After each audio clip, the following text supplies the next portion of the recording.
사랑하는 여러분, 오늘 본문 11절에서 빌라도 앞에 서신 예수님을 한번 바라보십시오. 빌라도가 묻습니다. 내가 유대인의 왕이냐?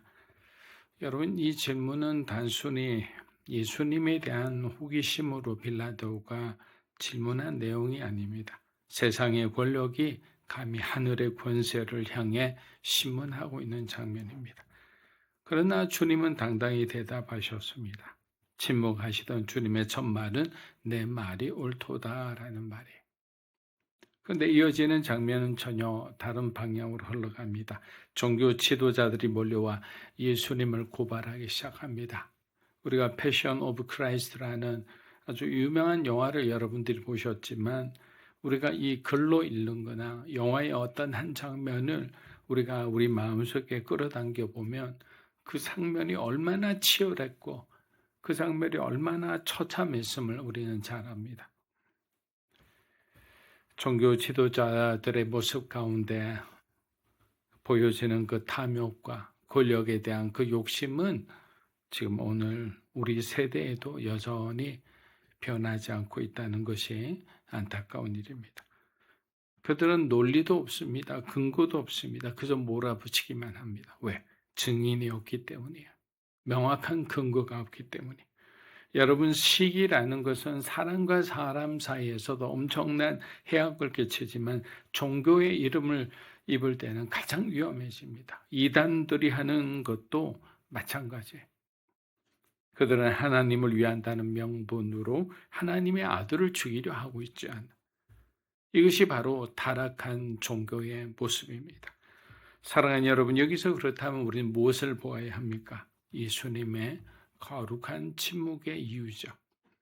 우리는 조금만 오해를 받아도 사실을 참지 못하는 거예요. 밤을 새워서 고민을 하고 억울함 때문에 막 가슴을 치며 그렇게 답답함을 느낍니다. 나를 증명하고 싶어서 내 억울함을 풀고 싶어서 사실 주변에 나도 모르게 그 수만 마디 말을 쏟아내며 그렇게 살아갑니다. 그것이 우리 안에 껴지지 않은 자아의 소리인 거예요. 근데 예수님은 왜 침묵하셨을까요? 할 말이 없어서일까요? 그렇지 않죠. 주님은 지금 빌라도의 법정에 서 계신 것이 아니라 인류를 향한 하나님의 구원 계획 그 한복판에 서 계신 거예요. 만약 예수께서 입을 열어 자신의 무죄를 변호하셨다면 주님은 그 자리에서 편안하게 풀려나셨을 거예요. 하지만 주님이 풀려나시면 어떻게 됩니까? 우리의 구원은 사라지고 마는 거예요. 저와 여러분에게는 소망이 없는 거예요. 예수님의 침묵은 그래서 포기가 아니라 바로 저와 여러분을 향한 하나님의 치열한 사랑인 거예요. 포기하지 않는 사랑인 거예요. 예수님은 우리를 살리기 위해 자신의 정당한 권리를 내려놓으셨습니다. 여러분, 이것이 복음입니다. 우리가 악착같이 얻으려 하는 것이 아니라 하나님을 위해 우리가 참아내고 하나님을 위해 우리가 양보하고 하나님을 위해 우리가 희생하고 헌신하는 것이 바로 복음이죠. 그래서 예수께서 침묵하셨기에 우리는 하나님 앞에서 어떻게 됩니까? 의롭다 말할 수 있게 된 거예요. 사랑하는 여러분, 오늘 이 말씀 앞에서 우리 자신을 조금 더 정직하게 돌아보았으면 합니다. 나의 억울함이 주님의 십자가보다 더 큽니까? 나의 권리가 주님의 사랑보다 더 중요합니까? 나의 자존심이 주님이 주시는 생명보다 더 무겁습니까? 이제는 그래서 나를 변호하려는 모든 시도를 멈추고 나 대신 십자가 자리에 서신 예수님을 바라보고 여러분의 직면한 그 문제들, 어려움들을 이겨내 가시기를 축복합니다. 그리스도의 침묵이 우리를 향한 모든 정죄와 송사를 잠재우셨기 때문에 그 고요하지만 그 위대하고 강력한 사랑이 오늘 저와 여러분의 영혼을 붙드시기를 기도합니다. 11절에서 14절 우리 한번 읽어보겠습니다. 예수께서 총독 앞에 섰음에 총독이 물어 이르되 내가 유대인의 왕이냐? 예수께서 대답하시되 내 말이 옳도다 하시고 대제사장들과 장로들에게 고발을 당하되 아무 대답도 아니하시는지라. 이 빌라도가 이르되 그들이 너를 쳐서 얼마나 많은 것으로 정언하는지 듣지 못하였느냐 하되 한마디도 총독이 크게 놀라워하더라. 12절을 보면 종교 지도자들이 달려들어 온갖 고발을 쏟아내기 시작합니다. 본격적으로 재판이 시작되는 거예요. 그런데 여러분, 이 장면에서 우리가 놓치면 안 되는 것이 있습니다. 이 재판은 누가 옳고 그른가를 가리는 자리가 아니에요. 이미 그들은 어떤 방향을 정해놓고 누가 죽여야 할 것인지를 이미 그들은 생각하고 있는 거예요. 그래서 누가 대신 죽은가를 정하는 자리. 예수인가 바라바인가. 근데 참 이상한 장면이 나옵니다. 13절과 14절을 보면 빌라도가 답답해서 묻습니다. 너는 저 사람들이 너를 쳐서 정은하는 저렇게 모함하는 소리가 들리지 않느냐? 왜 아무 말도 하지 않고 침묵으로 일관하느냐라고 묻습니다. 빌라도는 예수님이 자신을 변호해 주시길 바랬습니다. 여러분, 이 말씀이 무슨 의미를 가질까요? 무죄를 주장하며 살려달라고 하면 예수님을 충분히 빌라도는 살려주고 싶은 마음이 있었어요. 그런데 성경은 기가 막힌 기록을 남깁니다. 한마디도 대답하지 아니하시니 총독이 크게 놀라더라. 보통 사람들과 다른 거예요. 여러분, 이것이 바로 우리를 향한 예수님의 사랑이고 이것이 바로 십자가의 신비입니다. 여러분이 아시듯이 예수님의 침묵은 할 말이 없어서가 아니라 억울하지 않아서가 아니라는 거예요. 예수님 한마디에 하늘의 군대를 동원해 그들을 싹 다 심판하실 수 있었습니다. 그러나 바로 저와 여러분을 구원하기 위해 입을 닫으신 거예요.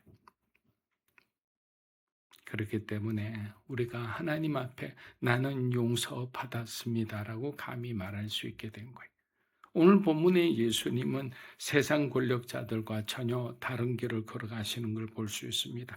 우리 대신 그 정죄의 자리를 묵묵히 받아내기로 작정하셨기 때문입니다. 여러분, 이제 내 권리를 주장하니라 날이 서 있던 그 마음을 내려놓았으면 합니다. 그러면 하나님의 평안이 여러분의 마음을 붙들어 주시리라 믿습니다.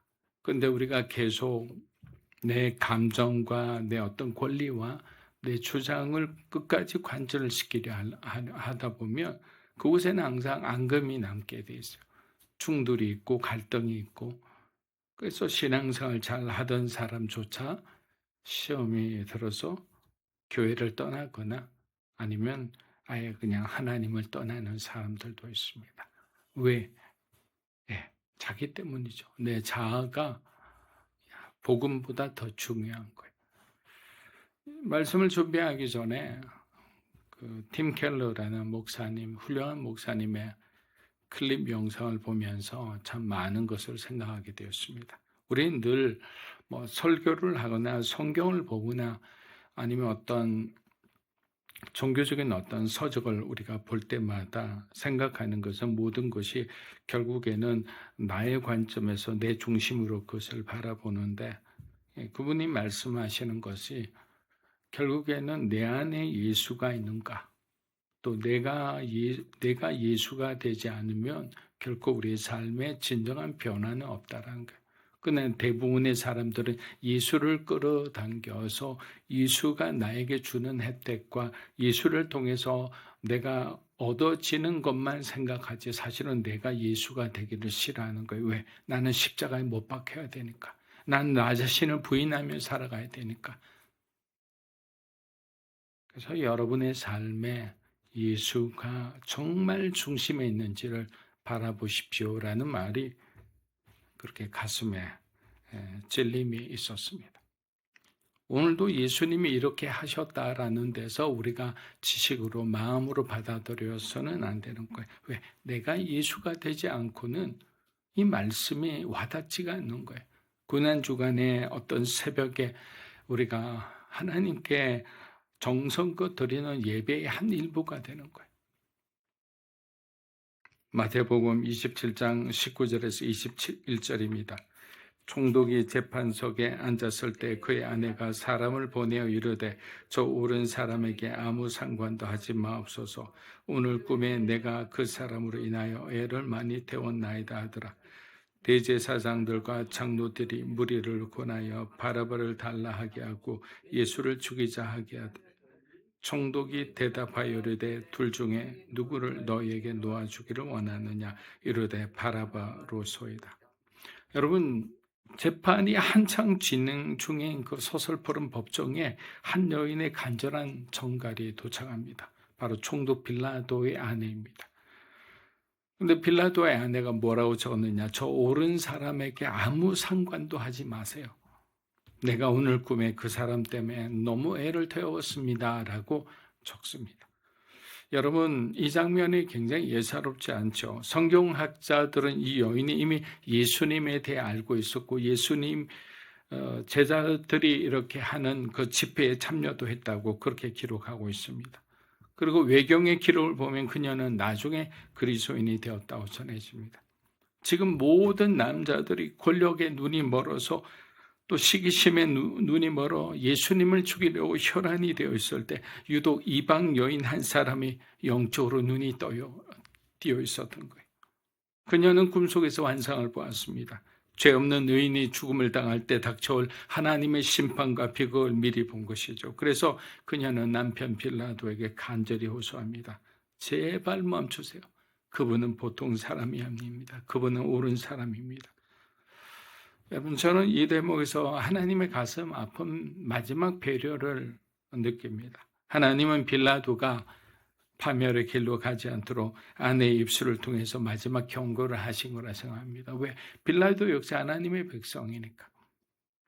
근데 여러분, 하나님은 때로 우리가 잘못된 길로 갈 때 주변의 소중한 사람을 통해 때로는 예배를 통해 또 때로는 여론의 기도 생활을 통해서 때로는 설명할 수 없는 성령의 단식을 통해서 우리에게 끊임없이 말씀하시는 거예요. 멈춰라. 그것은 죄다. 그 길은 네가 죽음으로 가는 길이다라는 것을 계속 경고해 주시죠. 우리가 세상의 유혹에 빠져 세상에서 흥청망청 살아갈 때 아니면 하나님의 가치보다 세상의 가치를 두고 그렇게 탐욕에 눈이 멀어서 잘못된 선택과 잘못된 길에 빠져 있을 때 하나님은 계속 말씀하시는 거예요. 근데 그 말을 듣는 사람은 살아나지만 그 말을 듣지 않고 어떤 자기의 탐욕과 욕심에 빠져 있는 사람은 어려움을 당할 수밖에 없는 거예요. 그런데 여러분 20절을 보십시오. 그 거룩한 경고가 울려 퍼지는 순간에도 세상의 악은 멈추지 않아요. 그들은 무리 사이에 스며들어 사람들을 압박하기 시작합니다. 이 제사장들이 머리를 쓴 것이 뭐냐면 사람들의 무리는 이미 예수님께 많은 은혜를 입었고 예수님을 존경하는 사람들이 많았어요. 그래서 빌라도의 어떤 선택에 대해서 대부분의 어떤 사람들은 분명히 이 사람들이 예수님을 외칠 거라 그렇게 생각하고 있었던 거예요. 그런데 제사장들과 서기관들이 그 무리 사이에 이렇게 흩어져서 자리 잡기 시작했습니다. 그리고 주변의 사람들에게 예수가 아닌 바라바를 너희들이 선택해야 한다라는 모언의 압박을 하기 시작한 거예요. 그런데 사람들이 어떻게 합니까? 불과 며칠 전 호산나를 외치며 눈물 흘렸던 그 순수했던 무리들이 종교 지도자들의 그 선동과 그 위협에 너무나 속절없이 무너지는 것을 봅니다. 여러분, 인간의 마음이, 저와 여러분의 마음이 이렇게 약한 거예요. 진리보다 군종의 소리가 더 크게 들리고 하나님의 경고보다 내 눈앞에 이익과 내 감정과 내 두려움이 더 앞서는 것이 어쩌면 죄성을 가진 인간의 비극이라 생각합니다. 결국 21절에서 빌라도가 묻습니다. 그러자 무리들은 소리쳐 외칩니다. 예수가 아니라 바로 바라바라는 소리가 들리기 시작하는 거예요. 여러분, 이 외침은 우리 인류가 하나님을 향해 저지른 가장 비참한 참남한 죄입니다. 생명을 버리고 사망을 선택한 순간이. 그런데 여러분, 여기서 복음의 신비가 일어납니다. 군중은 악한 마음으로 바라바를 선택했지만 하나님은 그 선택을 통해 우리를 살리셨다는 사실입니다. 우리 마지막 구절 한번 읽어보겠습니다. 24절에서 26절입니다. 빌라도가 아무 성과도 없이 도리어 밀란이 나려는 것을 물을 가져다가 무리 앞에서 손을 씻으며 이 사람의 피에 대하여 나는 무죄하니 너희가 당하라. 백성이 다 대답하여 이르되 그 피를 우리와 우리 자손에게 돌릴지어다 하거나 이에 바라보는 그들에게 놓아주고 예수는 채찍질하고 십자가에 못. 여러분, 이게 재판의 마지막 장면입니다. 24절을 보십시오. 빌라도가 물을 가져다가 무리 앞에서 이렇게 손을 씻어요. 이 사람의 피에 대해서 나는 무죄하다. 왜? 나는 내가 할 만큼 했다. 나는 교회를 섬길 만큼 섬겼다. 나는 선교지에 가서 할 만큼 했습니다. 나는 목사로, 선교사로, 장로로서, 안수 집사로서 열심히 했습니다. 그러나 이 주변의 모든 상황은 나하고는 관계없습니다. 그리고 손을 닦습니다. 여러분, 물로 손을 씻는다고 우리가 방관하고 끝까지 섬기지 못하고 끝까지 우리가 하나님 앞에 충성하지 못한 그 모든 죄가 없어집니까? 빌라도에게는 이미 기회가 있었어요. 다른 사람도 아니고 사랑하는 아내가 보낸 그 편지를 만약에 그가 정말 진심으로 받아들였다면 그는 로마에서 어떤 일을 당하더라도 끝까지 예수를 지켰을 거예요. 그런데 빌라도는 결국에는 자기를 아니가 더 중요했던 겁니다. 빌라도는 책임 회피를 하고 있는 겁니다.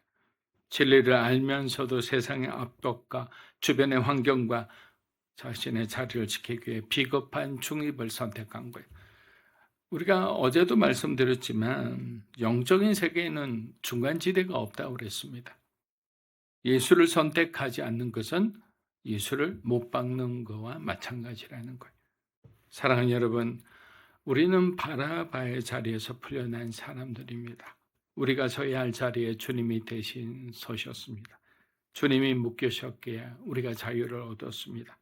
그래서 오늘 하루 나는 바라바입니다. 주님, 우리의 죄를 용서하여 주십시오. 우리를 새롭게 하여 주십시오. 지금보다 더 강건한 그리스도인이 되게 해 주십시오라고 고백하며 살았으면 합니다. 주님의 십자가의 은혜가 오늘 저와 여러분, 여러분이 사랑하는 그 모든 분들을 붙드시기를 축복합니다. 기도하겠습니다. 참 좋으신 하나님 아버지, 우리가 기도하고 간구하고 때로는 우리가 마음속으로 하나님 앞에 이렇게 호소하는 그 모든 것들이 주님의 뜻 안에서 아름답게 응답해 주시리라 믿습니다. 때로는 그리 아니하실지라도 하나님의 뜻을 묵상하며 하나님의 그 시간을 기다리는 각자의 삶이 되고 사랑하는 우리 성도들의 가정이 되게 하여 주시옵소서. 이제는 우리 주 예수 그리스도의 은혜와 하나님 아버지의 크고 놀라우신 사랑과 성령님의 감화 감동 교통하심의 역사가 우리를 구원하시기 위해 그 십자가의 그 모든 고통과 그 모든 모욕과 모든 어려움들을 견뎌내시고 우리의 구원을 완성하신 그 주님을 우리의 참된 주님으로 받아들이며 그 예수님의 말씀을 따라 살아가기 원하는 사랑하는 믿음으로 사는 교회 성도 한 분 한 분의 삶과 가정 위에 이 자리에 계신 하나님의 거룩한 백성들 위에 영상으로 예배드리는 주님의 귀한 동역자 위에 이 나라 민족과 한국 교회와 우리 선교사님 위에 이제로부터 영원토록 함께 하시기를 간절히 축원하옵나이다. 아멘.